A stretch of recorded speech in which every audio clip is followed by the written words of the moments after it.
Hello, Dalalam from 2620 is active. Today we will discuss about Java interfaces.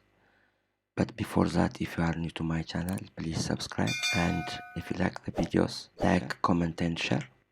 So Java interfaces are one of the important language constructs that are used to facilitate the multiple class extension concepts that has been implemented in other language constructs, and these are very important in especially in implementing multiple class abstraction mechanisms, and they are mainly used to abstract class implementation, and they specify what a class has to implement when it implements an interface. So if a class implements an interface, it is expected to have an implementation to the methods described in the interface, and they specify those methods. And the other important concept that behind interfaces is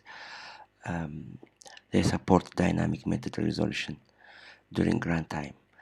When we say dynamic method resolution, it means the method is identified to be supported implemented by a specific class during runtime. And interfaces do not have instance variables, but they can have constants for implementation. So how do we define? To define an interface, we use the keyword interface and then use the interface name. The access modifier is optional, so you can have a default access interface. You can have a specific access interface, and then we use the keyword interface followed by the interface name. So as I have said, we can have final fields in an interface, and these fields are final so that they will not be changed, but they can be accessed by the implementing classes, as well as they can be accessed directly from interfaces. So the other one very important, and the basic reason interfaces are included in the language, is the methods. So you will have access by default. Methods in interfaces will have public access, but if you want to have private access starting from JDK8, there are private access methods and static implementations in interfaces. So you can have those accesses as well, and you'll define the type of the method, and parameters are optional. So you can have method with no parameters, and you can have method with parameters, one or more parameters. As you remember, we have defined methods with various types of parameters. You can look into that video. The link is down below in the description. And so the members in interfaces usually do not have implementation or body as a general rule.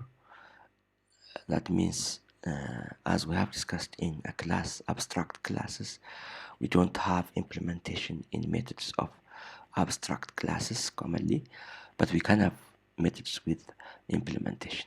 In interfaces, it is to have methods with no implementation, but starting from JDK8, there are options for methods with implementation. So those are included after JDK8 to include options for implementing methods in the interface, for general purpose methods to be accessible by classes implementing interfaces. So, and also starting from JDK8, we had static methods as well. So when we say static methods, methods are accessible from the interface by itself without using initialization of the implementing class. And private methods as well were included in the interface construct starting from JDK9. So methods which are private are accessed within the interface to be used in other methods they are not accessible by any outside class or any implementing class. And private methods defined by using the keyword default. So in defining methods, you will say default type and then the method name. The other constructs of the method will be similar. So when we say default, that means the method is private to the interface. And variables, when they are defined, are implicitly final and static. Okay, you can mention the word final, but implicitly they are final.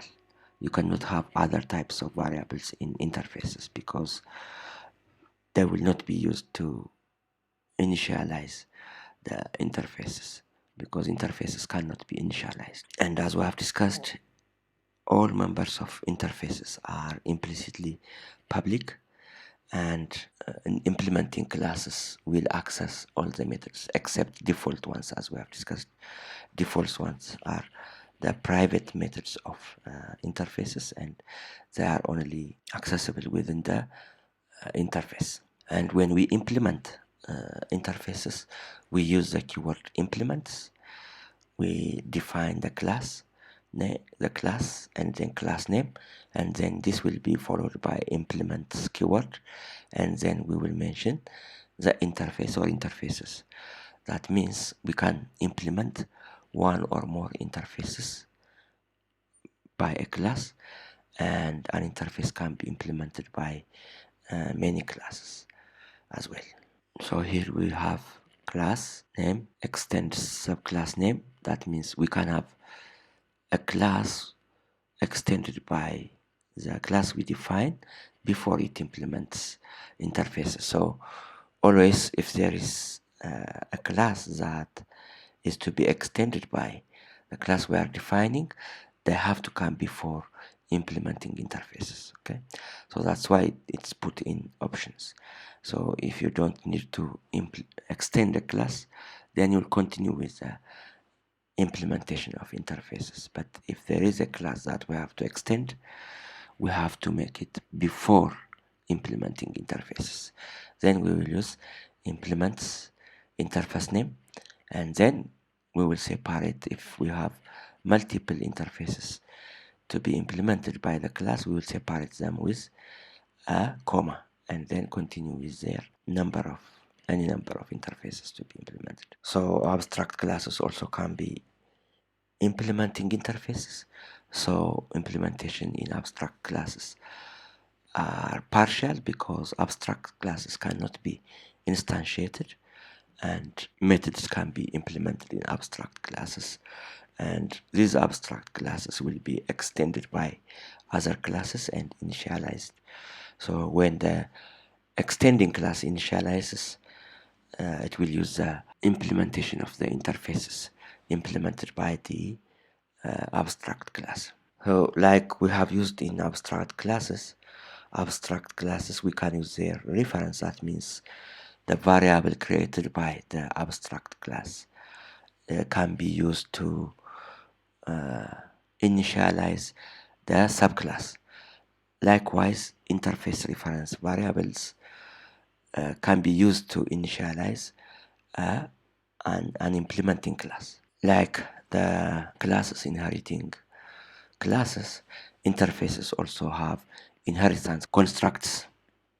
So an interface can inherit from another interface with the keyword extend. So the inheriting interface will be the sub interface or the child interface, and the extended interface will be the parent interface. And a class implementing an interface must implement all methods in the inheritance chain.